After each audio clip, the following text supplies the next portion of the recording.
రాష్ట్రంలో అప్రకటిత ఎమర్జెన్సీ నడుస్తోందని మాజీ మంత్రి వైఎస్ఆర్సీపీ నేత శైలజానాథ్ అన్నారు. అనంతపురం జిల్లా వైఎస్ఆర్ కాంగ్రెస్ పార్టీ కార్యాలయంలో ఆయన మీడియాతో మాట్లాడుతూ జగన్ పర్యటనలను అడ్డుకునే కుట్ర జరుగుతోందన్నారు.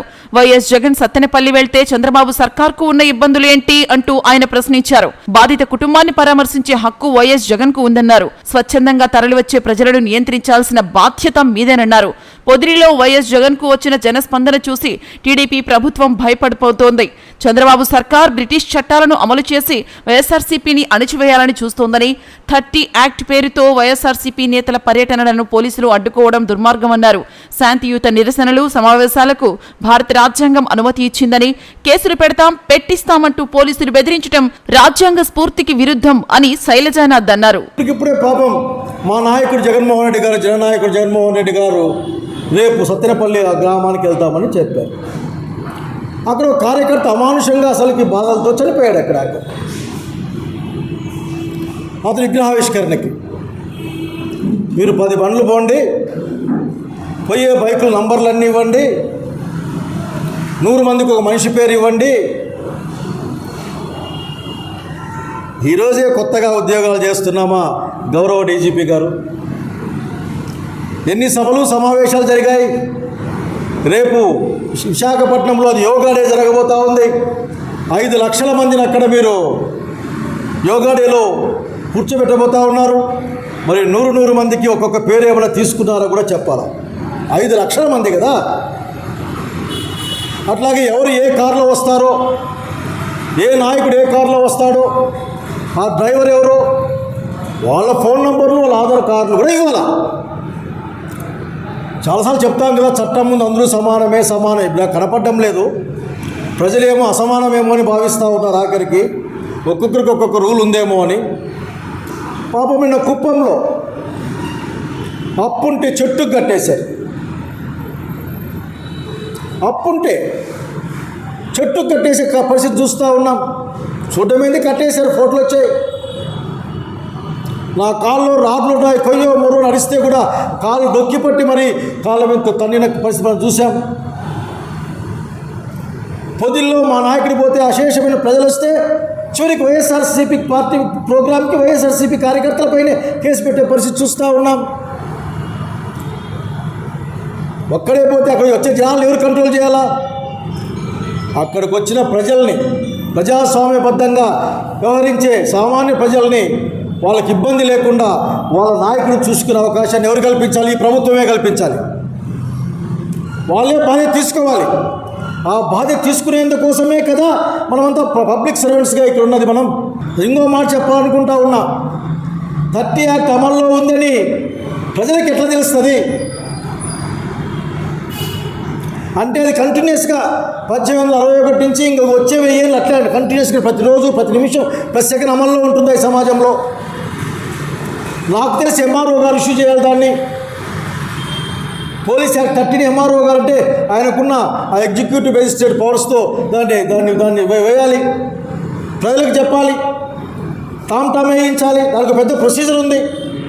ఊరికి మేము అనుకున్నాం, మన సంతకాలు పెట్టుకుంటే కుదరదు. అది తెలిసే పబ్లిక్ ఇష్యూ, అది పబ్లిక్ తెలియజేయాలి. ప్రజలారా ఈ కారణం రీత్యా మేము పెట్టాం, మీకు ఇది జరుగుతూ ఉంది కాబట్టి దయచేసి మీరు ఇటువంటి కార్యకలాపాలు ఒకటో గురించి చెప్పాలి. మైక్ పర్మిషన్ తీసుకుంటాం, అనుమతించిన దాంట్లో మైక్ పర్మిషన్ తీసుకుని ముందుకు వెళ్తాం. కానీ ఇప్పటికే నేను కోరుకునేది ఒక్కటే.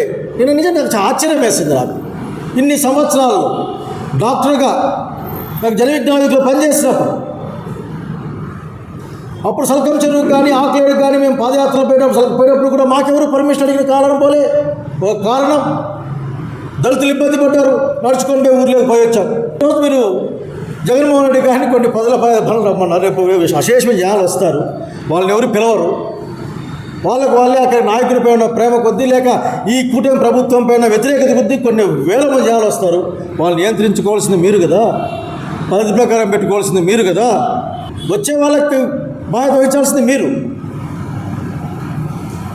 అది ఎంత అన్యాయం మీరు అంటే, జగన్మోహన్ రెడ్డి గారి బండ్లు కంట్రోల్ చేసి, జగన్మోహన్ రెడ్డి గారి దగ్గర మనుషులు కంట్రోల్ చేసి ఏమైనా సాధిద్దాం అనుకుంటున్నారా?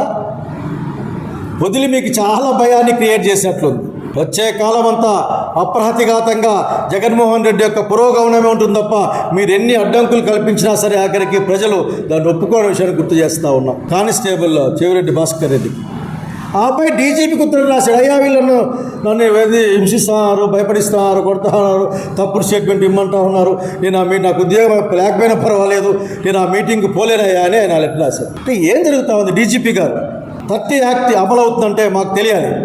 జగన్మోహన్ రెడ్డి ప్రవేశపెట్టిన అమ్మఒడిని తల్లి కొందనంగా మార్చి సరిగ్గా అమలు చేయలేకపోతే దాని నుంచి మాట్లాడాల్సి వస్తే ఆఖరికి ఆయన అడిగి పర్మిషన్ తీసుకొని మాట్లాడాలా? సింగనమలకి వెళ్తే అక్కడ రామాలయం ఉంటుంది. దశాబ్దాలుగా, బహుశా శతాబ్దాలు కూడా చెప్పొచ్చేమో, దశాబ్దాలుగా అక్కడ అన్ని పార్టీల వాళ్ళు రకరకాల ఫంక్షన్లు కానీ పెద్ద మనుషులు కూర్చొని మాట్లాడుకోవడం కానీ అక్కడ జరుగుతూ ఉండేది. నిన్న మీకు అనుమతి లేదు, మేము నిరాకరించాం అని నాకు చెప్పారు. నేను డిఎస్పీ గారికి కూడా ఫోన్ చేసి అడిగాను, లేదండి మాకు కాదండి అదే అని చెప్పాను. అసలుకి నేను ఎవరు కూడా ముఖ్యంగా పోలీస్ డిపార్ట్మెంట్ వాళ్ళు కోపగించుకోవద్దండి, కోపం వచ్చేస్తుంది మీకు. కానీ కొన్ని విషయాల్ని డీజీపీ గారైనా చెప్పాలి, లేక ప్రజలు పౌర సమాజమైనా చెప్పాలి. నాకు చెప్పిన మాట పోలీస్ యాక్ట్ 30 అమల్లో ఉంది అక్కడ, కాబట్టి మీ మీటింగ్ని మేము పర్మిషన్ ఇస్తాము, ఇవ్వలేము అని చెప్పారు.